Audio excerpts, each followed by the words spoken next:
Fahmi Fadzil nafi arah MCMC untuk minta Malaysia kini turunkan hantaran video skandal rasuah Sabah.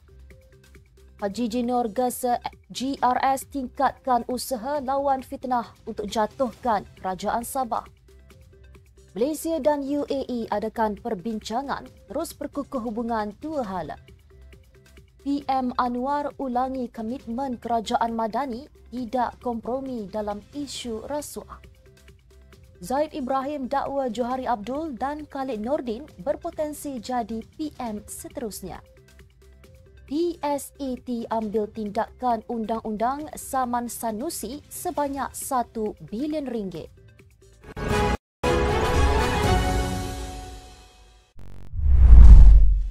Bismillahirrahmanirrahim. Assalamualaikum dan salam Malaysia Madani. Bersama saya Mira Kilah dalam Netstep News edisi petang. Jangan lupa ikuti kami di semua platform Netstep Malaysia.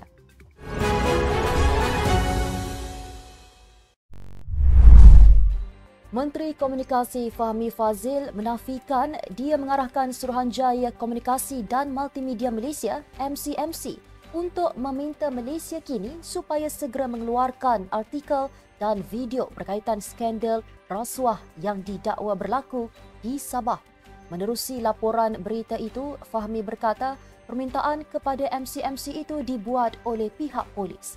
Katanya permintaan itu dibuat oleh PDRM bagi mengelakkan gangguan kepada siasatan yang sedang berjalan. Malaysia kini sedang berbincang dengan peguam berhubung permintaan MCMC tersebut. Permintaan itu berkaitan video memaparkan Adun Tempasuk Arsad Bistari yang mengadu mengenai projek RM70 juta yang telah disekat dan menyalahkan pasukan lama yang terdiri daripada Menteri Kewangan Sabah Masidi Manjun. Dalam surat bertarikh 16 November, MCMC menyatakan bahawa artikel dan video tersebut boleh mengganggu siasatan polis berkaitan ugutan bunuh terhadap pemberi maklumat berkenaan serta menjejaskan keselamatan dan privasi individu berkenaan. Dalam perkembangan sama, Ketua Menteri Sabah Haji Jinor menggesa Parti Komponen Gabungan Rakyat Sabah GRS agar meningkatkan usaha melawan fitnah yang didakwanya dibuat untuk menjatuhkan kerajaan negeri itu.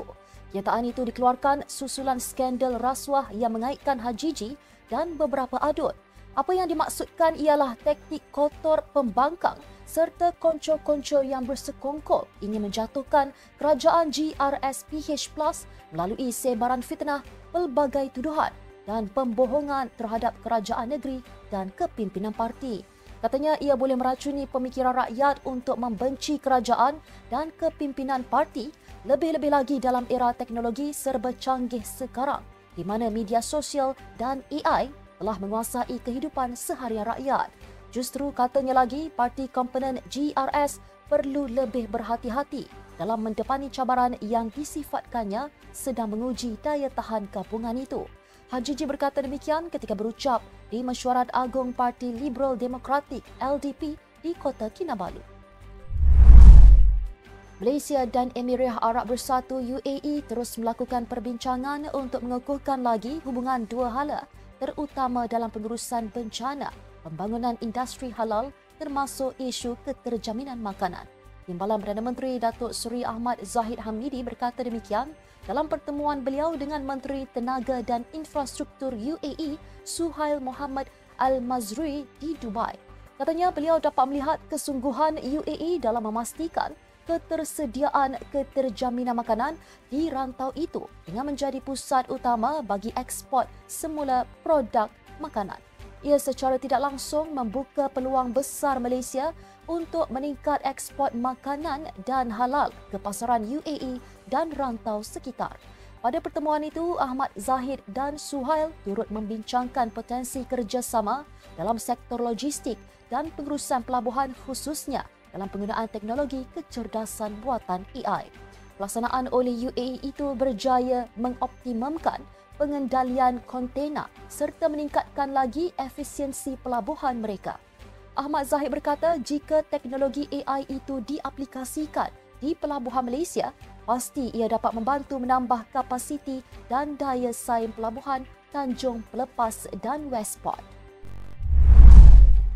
Perdana Menteri Datuk Seri Anwar Ibrahim sekali lagi mengulangi komitmen kerajaan Madani di bawah pimpinan beliau untuk tidak berkompromi dalam isu rasuah, termasuk memberi peluang kepada mana-mana pihak merobek kekayaan rakyat. Jelas beliau, kerajaan Madani bersungguh-sungguh untuk membawa perubahan yang besar kepada negara. Beliau memaklumkan kerajaan kini mempunyai pasukan yang mantap dan akan bekerja keras melaksanakan dasar serta polisi yang menguntungkan rakyat keseluruhannya. Dia berkata demikian pada majlis makan malam bersama diaspora Malaysia dan rakan-rakan Malaysia. Mengulas lanjut, Datuk Seri Anwar berkata, siri lawatan ke beberapa negara telah memberi impak positif bukan hanya dalam mengukuhkan hubungan dua hala tetapi juga limpahan positif kepada ekonomi dan rakyat secara keseluruhan. Justru Perdana Menteri memohon agar rakyat baik di Malaysia atau di luar negara untuk terus mendukung segala usaha baik yang dibuat kerajaan. Seorang veteran politik berpendapat Johari Abdul Ghani dan Khalid Nordin berpotensi besar untuk menjadi Perdana Menteri yang seterusnya. Dalam satu wawancara dengan Mingguan Malaysia, bekas Menteri di Jabatan Perdana Menteri Undang-Undang Zaid Ibrahim mengatakan kedua-dua pemimpin UMNO itu boleh menggantikan Perdana Menteri Datuk Seri Anwar. Apabila ditanya mengenai timbalan Perdana Menteri Ahmad Zahid Hamidi, beliau menggambarkan pemimpin itu sebagai bagus tetapi kontroversi. Bagaimanapun, Zaid tidak menyebut nama seorang lagi timbalan Perdana Menteri dari Sarawak, Fadilah Yusof, sebagai calon berkelayakan untuk dipilih sebagai Perdana Menteri. Menjelaskan mengapa beliau menjadikan Johari sebagai pilihan pertama adalah kerana pengalaman luas naib Presiden UMNO itu dengan latar belakang dalam bidang ekonomi dan kewangan. Untuk rekod, Johari Abdul Ghani merupakan seorang akaunten bertauliah dan aktif dalam dunia korporat selama lebih 2 dekad sebelum memulakan kerjaya politiknya dengan UMNO pada akhir 1980-an. Kumpulan DSAT memutuskan untuk mengambil tindakan undang-undang dengan menyaman Menteri Besar Kedah Datuk Seri Muhammad Sanusi Mak Nor sebanyak RM1 bilion.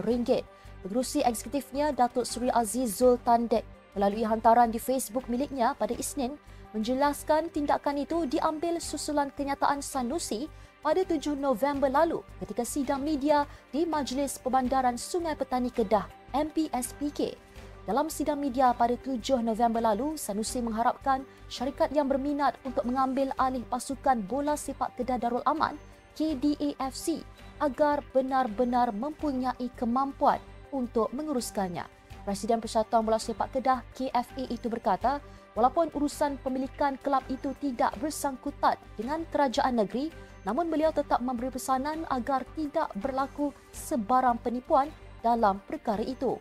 Sebelum ini, pemilik KDAFC Tan Sri Dr. Muhammad Daud Bakar mempelawa mana-mana pihak yang berminat memiliki pasukan itu untuk menghantar surat tunjuk minat atau surat tawaran secara rasmi kepada mereka. Menurutnya, tiada halangan untuk mempertimbangkan mana-mana tawaran yang munasabah serta tulen demi kepentingan dan kelangsungan KDAFC. Pelawaan itu kemudian disambut Azizul yang mengutuskan surat rasmi melalui anak syarikatnya, Mahsuri Medical Center MMC, pada Ahad lalu mengenai minat mendapatkan pasukan bola sepak tersebut.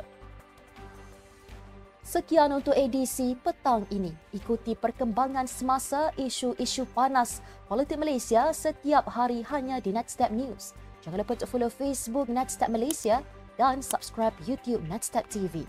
Nextstep Malaysia, bersama melangkah dengan yakin. Saya Merakilah, Assalamualaikum dan salam sejahtera.